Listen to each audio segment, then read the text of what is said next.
নমস্কার।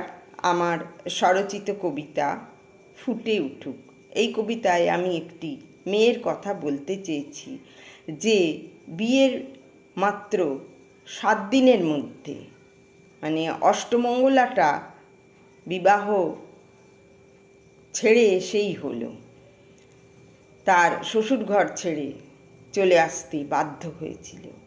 কেবল যে স্বামীর চরিত্রের দোষ সে দেখতে পেয়েছিল তা নয়, পণের জন্যও তার উপর এই কদিনের মধ্যেই অত্যাচার আরম্ভ করে দেওয়া হয়েছিল। মনে অত্যন্ত ভয় নিয়েই সে শ্বশুরঘর ত্যাগ করেছিল। শাশুড়ি এবং স্বামী যৌথভাবে তার উপর মানসিক অত্যাচার চালাতে শুরু করেছিলেন। কত আশা আনন্দ নিয়ে বাবা মা বিবাহ দিয়েছিলেন, কিন্তু তার জীবনটা সুখের হলো না। বেশিরভাগ মেয়েরাই হয়তো এইভাবে হয় মানিয়ে চলে আর নয়তো ছেড়ে আসতে বাধ্য হয়। আগেকার দিনের মায়েরাও অনেক কষ্ট করে মানিয়েই চলেছিলেন, আজকে আমরা আর তার খোঁজ রাখি না। যাই হোক, আমি আজকের যুগের কথাই বলতে চেয়েছি। কন্যাদান বিয়ের পরে চলল মেয়ে শ্বশুর ঘরে। বাবা মায়ের মুখে হাসি, জামাইটি যে হয় প্রবাসী। দূরেও যদি থাকে মেয়ে, সুখেই থাকুক সবার চেয়ে। কদিন যেতেই মুখটি ভার, মেয়ে কথা কয় না আর। কি হলো মা বল না মোরে, সুধায় মাঝে কোমল স্বরে। বলে না কথা কন্যা আর, কষ্ট হবে বাবা মার। ভালো নয় যে মতি গতি, স্বামীর আছে অন্য সাথী। নতুন বিয়ের পরে পরে কেমন করে সইতে পারে।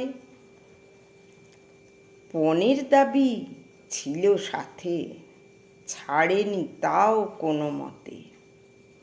বিচ্ছেদি উপায় কেবল, চলল নিয়ে লোটা কম্বল।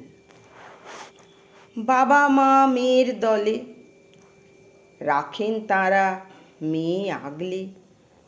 বিয়ের জন্য লক্ষ লক্ষ টাকা খরচ, নেই কো দুঃখ। প্রাণের দাম অনেক বেশি, চাই যে কেবল মেয়ের খুশি। বিচ্ছেদটি হয়েই গেল, মেয়ে বাঁধন মুক্ত হলো। যতই বড় বিপদ আসুক, মান সম্মান বজায় থাকুক। গতানুগতিক বাঁধা ছকে ফেলবে কেন জীবনটাকে। জগৎ এখন অনেক বড়, ঠোকর খেতে খেতে দৌড়। হতেই হবে, হবেই হবে, নিজের কথা নিজে বলবে। বন্ধন কেবল বন্ধনই হয়, তাতে আর কি আসে যায়। বিদ্যে যা ছিল পেটে, ফেলনা তা নয় কো মোটে। চাকরি একটা জুটে গেল, মেয়ে এবার স্বাধীন হলো। করো না কো অবহেলা, মনের আছে বিষম ঠেলা। না যদি পায় ভালোবাসা, কেন তবে বাঁধবে বাসা। জীবন এমন চলতে থাকুক, ফুলের মতো ফুটে উঠুক। নমস্কার। আমার ভিডিওটি সম্পূর্ণ দেখার জন্য অনেক ধন্যবাদ।